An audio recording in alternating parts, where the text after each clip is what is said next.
point de vue de l'appareil, là, du suivi, du télésuivi, ça va? Oui, oui, impeccable. Il m'avait dit qu'il avait reçu les premières données et tout Les ça. premières données, il n'y a pas de problème. Mhm. Dans l'ensemble, hein, les données sont bonnes. Donc on se revoit normalement à 1 mois. Et puis on se revoit aussi à 50 jours hein, pour faire le point.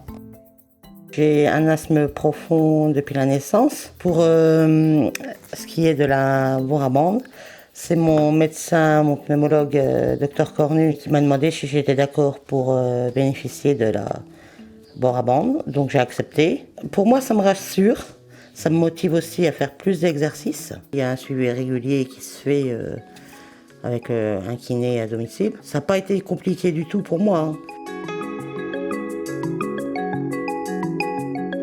J'ai été chargé de développer dans le secteur le projet Imeuse BPCO. Donc nous allons installer au domicile des patients un bracelet qui s'appelle le Borabande, qui est un système médical, pas un gadget. Le bracelet va permettre de les suivre, mais également de les impliquer dans leur maladie. Et tout ça va être communiqué à un centre et le médecin référent aura accès à ces données et pourra surveiller l'état du patient. On va également déléguer une partie de cette tâche à ce qu'on appelle des infirmières case managers. Mon rôle au sein du protocole Imeuse est un rôle de coordination. C'est également de surveiller les remontées de données de patients. Ces remontées sont également suivies par l'équipe de Biosensi avec laquelle je suis en contact régulièrement par mail. Je regarde également toutes les séquences qui pourraient être synonymes d'aggravation de la maladie du patient, notamment tout ce qui est diminution d'activité physique, un rythme respiratoire qui s'accélère, une saturation qui diminue. Actuellement, nous avons 11 patients équipés en Borabande.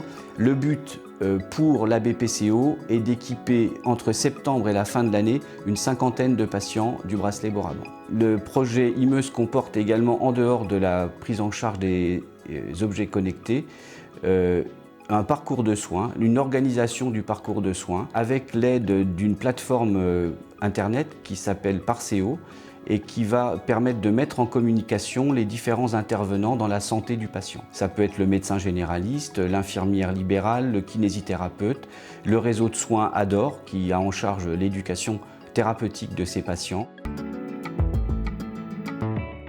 Tous ces groupes de travaux nous ont permis d'aborder vraiment des problématiques qui étaient sur le territoire depuis de nombreuses années, notamment ce problème d'accessibilité de réseau. Donc les équipes techniques se sont vraiment adaptées, améliorées pendant l'expérimentation et maintenant on a des retours plutôt très positifs des choses qui sont mises en place au domicile. Je tenais quand même à souligner aussi l'énorme adaptabilité de ce projet Imeuse puisque en effet on n'avait pas anticipé dans les groupes de travaux cette crise que nous avons traversée l'an dernier.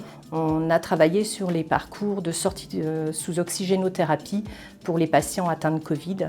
Et là, il nous a semblé évident de pouvoir avoir recours à ce télésuivi, à ces outils pour pouvoir sécuriser ces parcours. Imeuse Santé, pour nous, c'est un appui concret, mais aussi un appui financier pour pouvoir mener tous nos projets numériques sur le territoire. C'est aussi un gain qualitatif pour le patient, qui aura moins de déplacements, qui sera pris en charge à domicile et qui sera pris en charge quand il le faut. Parce que grâce à Imeuse Santé, sur l'ensemble du territoire, nous aurons une chance égale face aux soins.